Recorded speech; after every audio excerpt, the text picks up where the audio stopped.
Hello everyone, and for today's video again, ang ating cooking series today. Today guys ay magluluto tayo ng leche flan. Gusto ko i-try yung guys, yung leche flan na hindi mo na siya tatanggalan ng kasama na yung white eggs. So, curious ako kung pwede ba talaga yan. So, ngayon itatry ko siya guys. So, nagkaramalize ako dyan ng 1 cup na sugar. And then, ito, ilagay na natin yung eggs dito sa mixing bowl natin. So, 6 yan guys. 6 lang siya. Gagamit lang tayo ng 6 na whole eggs. Large size yan guys. So, ang ginawa ko dito guys is nag-add lang ako ng isang egg yolks. Yung egg yolks lang guys. Yung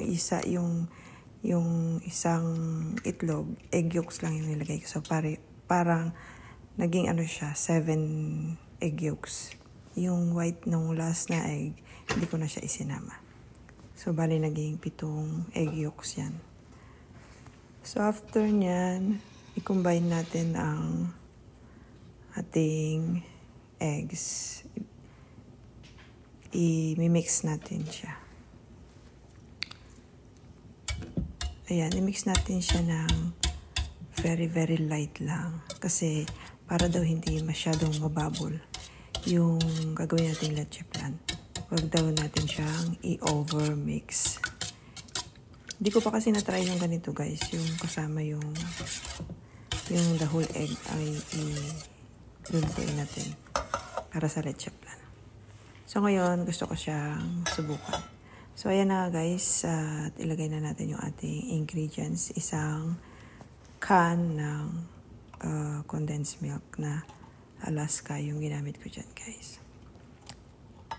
So, ayan, imimix ko lang yung mixture natin, ayan, hindi natin siya i-overmix para maiwasan yung bubbles.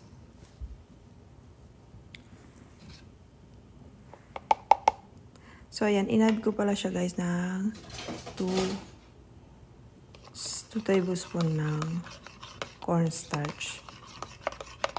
Inihalo ko na siya dun sa condensed milk natin para hindi siya buo-buo. Para maiwasan yung buo-buo. Maraming buo-buo. So, yung cornstarch natin, ilagay ko na siya sa condensed milk. Actually, hindi pala condensed milk yung ginamit ko dyan. Fresh milk, guys. Kasi marami kaming fresh milk na malapit nang ma-expired. So, kailangan ko siyang ubos. Kailangan namin siyang maubos. Kaya, ginamit ko na siya dyan. So, yan. Naglagay din ako dyan ng salt, konting salt, and isang kalahati ng lemon juice. So, ayan, i-mix all together lang natin siya. Mekos-mekos natin siya ng very light. Charot. Yan. Huwag natin talaga siyang i-overmix. So, ayan. Pangit lang siyang i-mix guys kasi nga yung egg whites, marami talaga siyang yung buo-buo. Ganun. Kaya mahirap siyang ma-mix talaga nang hindi mo siya ma-overmix. Kasi kailangan mo talaga dyan matinding mix pagka ganyan. May mga may mga egg white. Ayan, sinisimot natin yung condensed milk natin para walang sayang. Hindi na ako nag-add ng sugar dyan, guys. Pero kung gusto niyo mag-add, pwede rin naman. Kasi meron na tayong caramelized sugar. So, I think it's it's enough na. So, ayan, i-mix pa natin siya ng konti. And then, sasalain natin yan, guys. So, So, dyan na natin siya lagay sa pinaglagyan natin ng pinagkaramelizean natin. So, nakikita nyo dyan guys, is doble yung salaan ko. So, sasalain natin siya ng 2 o hanggang 3 beses para maging smooth talaga yung mixture natin. Para maiwasan yung mga bubbles. So, yan. Sinala ko yan siya ng 2 beses na doble yung salaan na gamit ko. So, parang naging, 4 times ko siyang nasala. Para mapabilis yung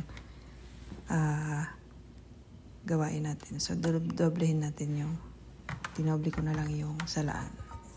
So, ayan. Parang 2 lang siya. 2 lalagyan ko siya nalagay.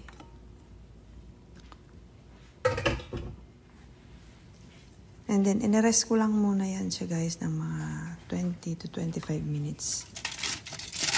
I-rest muna natin siya bago natin siya i-steam. I-steam ko ito pala guys. So, next time naman guys, gusto ko na-try yung leche flan na ilalagay mo sa oven. Kasi hindi ko pa na-try yung sa oven.